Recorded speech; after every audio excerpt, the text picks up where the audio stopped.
Bueno chicos, ahora les describo más en detalle, se me estaba acabando el tiempo el video y me apuré para darle a foro. Con la palabra foro, ya les había dicho, pero ahora se lo digo en más detalle. Lo que intentamos hacer, recuerden, es determinar, porque el caudal se determina, el caudal de una corriente, para saber cuánta cantidad de agua pasa por unidad de tiempo. ¿Está bien? ¿Qué volumen de agua pasa en función del tiempo?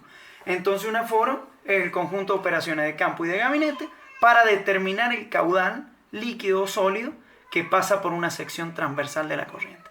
Líquido o sólido, hablamos de sólido porque también se puede aforar un glaciar, que un glaciar, bien lo sabrán, que no es más que un río congelado, que también baja un volumen de hielo en función del tiempo, así que perfectamente se puede aforar. En este caso estoy determinando la velocidad y la ingeniera Mérida del Instituto Nacional del Agua tomando los datos, pero ahí tenemos una sección sumamente conocida porque es un aforador partial, aguas abajo el dique San Felipe en el Valle con Lara de San Luis. Estamos aforando, o sea, queremos saber, para ese estudio del Valle con Lara que nos pidió el gobierno de San Luis, queríamos saber exactamente qué volumen se utilizaba para riego y qué volumen descargaba el Departamento de Aguas de San Luis en ese momento.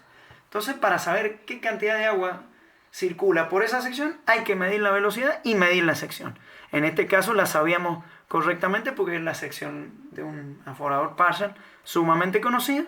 Necesitábamos saber la velocidad y para ello estábamos utilizando este tipo de molinete hidrométrico con el que cuenta el INA y la cátedra de hidrogeología tiene uno también que lo tenemos que calibrar y encontrar alguna parte que todavía no aparece, pero lo disponemos de él.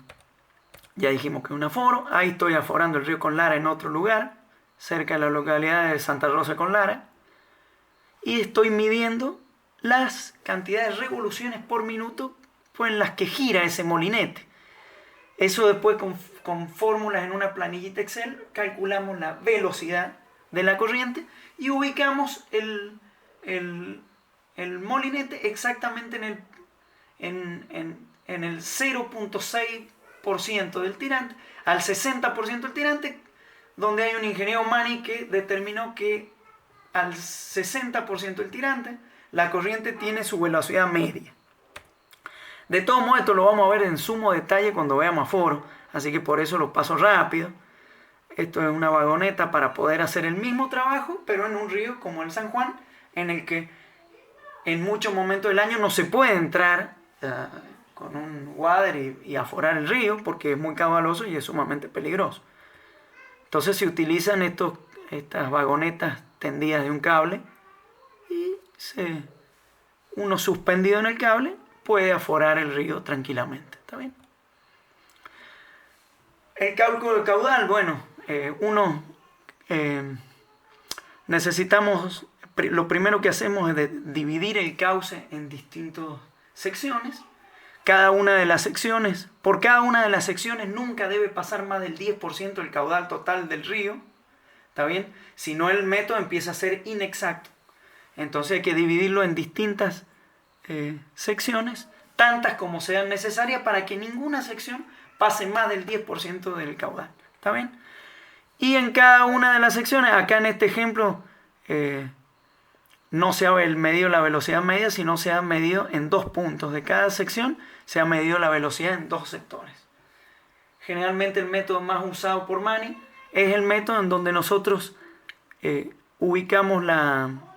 medimos la velocidad media exactamente al 60% del tirante. ¿Qué es el tirante? Esta distancia. La distancia entre el lecho de roca del cauce y el pelo de agua. A eso le llamamos tirante. ¿Está bien? Bueno, los regímenes de los ríos. Los caudales medios mensuales describen una curva regular que se denomina régimen. ¿Está bien?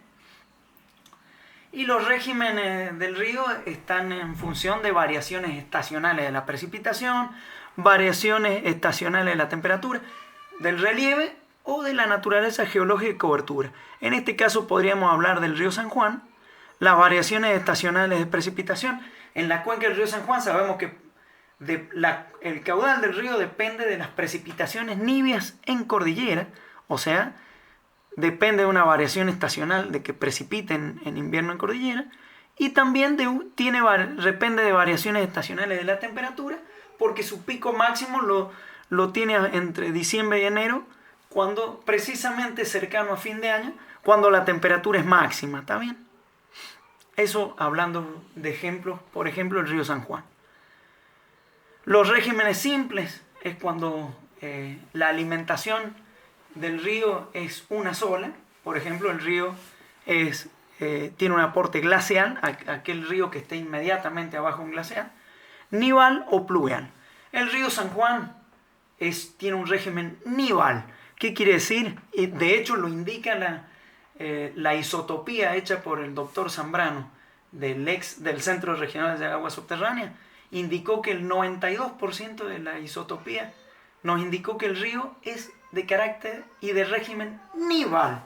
¿Está bien? Esto para evacuar todo tipo de dudas, aquellos que hablan de la influencia glaciar, esto y el otro. Tiene una influencia los glaciares en la cuenca del río San Juan. Pero ronda en un año normal, los glaciares aportan entre el 4 y el 6% del volumen del agua del río San Juan. Ahora que si el año es seco y ha nevado muy poquito, al haber nevado muy poquito, los glaciares que prácticamente aportan el mismo volumen de agua, obviamente estadísticamente ese porcentaje crece, y el río San Juan en un año malo, según estudios hechos por el IANIGLE, puede llegar a ser 28% tener una influencia glacial. Pero el río San Juan es un río de régimen nival. De hecho, esto confirmado con datos isotópicos del doctor Zambrano. Está muy bien. Es un río de carácter nival en cerca del 92%. Y obviamente precipita muy poquito, pero algo de influencia deben tener las precipitaciones en la cuenca. Lo que pasa es que llueve muy poquito, será el 1 o 2% del régimen pluvial. Pero es netamente nival. Por eso en estos momentos que ha nevado muy poquito en el invierno, lo vemos reflejado a que el río aporta muy poquita agua, viene muy bajo caudal porque no ha nevado, y los glaciares aportan, por supuesto, aportan en gran medida y ayudan al nivel de base, pero el caudal se ve disminuido enormemente. El río hoy por hoy debe estar en el orden de los 15.000 litros segundo, cuando debería estar en los 60. Los regímenes complejos son aquellos regímenes en donde el río tiene un aporte combinado, ya sea pluvial, glacial.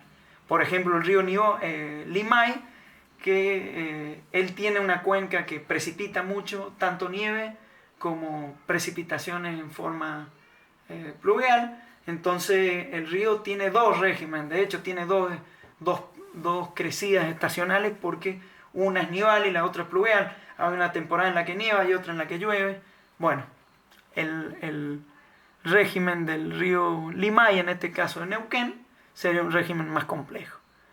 Y los regímenes cambiantes se presentan en grandes cuencas, por ejemplo la cuenca del Mississippi o de la cuenca del Plata, donde los afluentes tienen una forma de alimentación y transforman el régimen en un colector principal. Y estos ríos prácticamente no tienen grandes variaciones, porque son ríos que, como son cuencas tan grandes, es muy difícil que un periodo de lluvia realmente se vea reflejado en los caudales del río.